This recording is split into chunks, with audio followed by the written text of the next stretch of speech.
আরে ভাই, এখানে কোনো বাস দাঁড়াবে না, ওই সামনে বাস স্ট্যান্ড আছে, ওখানেই বাস দাঁড়ায়। তুমি আমার সাথে ওখানে চলো, আমরা দুজন একসাথে বাসে উঠবো। চলো চলো, তাড়াতাড়ি আসো।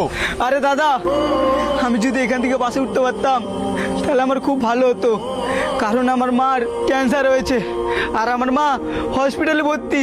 আমাকে তাড়াতাড়ি হসপিটালে যেতে হবে। আমি তো মায়ের অপারেশন করার জন্য এখনো টাকা জোগাড় করতে পারিনি, আর আমি ডাক্তারবাবুর হাতে পায়ে ধরে বলবো যে আমার মায়ের চিকিৎসাটা ফ্রিতেই করতে।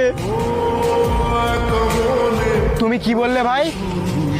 ডাক্তারবাবু তোমার মায়ের চিকিৎসা ফ্রিতে করে দেবে? তুমি যদি এটা ভেবে থাকো তাহলে তুমি একদম ভুল ভাবছো। আমরা প্রত্যেকটা মানুষ ডাক্তারকে ভগবানের চোখে দেখি ঠিকই, কিন্তু তাই বলে এই না যে তোমার মাকে ডাক্তারবাবু ফ্রিতে চিকিৎসা করে দেবে। তাহলে এখন আমি কি করব? আমার মায়ের অপারেশন করার জন্য আমি অনেকের কাছে টাকা চেয়েছিলাম, আমাকে কেউ টাকা দেয়নি। আর এমনকি আমার নিজের আত্মীয়ের কাছে টাকা চেয়েছিলাম, কিন্তু তারাও না করে দিল। ভাই, তোমার কষ্টটা আমি বুঝতে পারছি। মায়ের চিকিৎসার জন্য সবার কাছে টাকা চাওয়ার পরেও যখন কেউ পাশে দাঁড়ায় না, তখন টাকা পয়সার অভাবে যতটা কষ্ট হয় তার থেকেও বেশি কষ্ট হয় নিজেদের মানুষের ব্যবহার দেখে।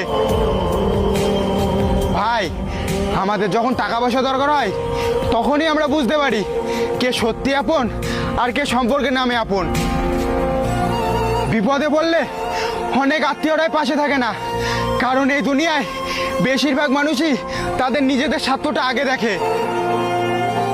তুমি এখন যে পরিস্থিতিতে পড়েছো, এই পরিস্থিতিতে পড়লে বোঝা যায় যে আপন মানুষ চিনতে কতটা দেরি হয়ে গেছে। তোমার আত্মীয়রা তো তোমাকে 1 টাকা দিয়েও সাহায্য করেনি। আমার কাছে কিছু টাকা আছে, এই টাকাটা তুমি রেখে দাও, তোমার কাজে লাগতে পারে। অসময়ের ঝড় তুফানে সব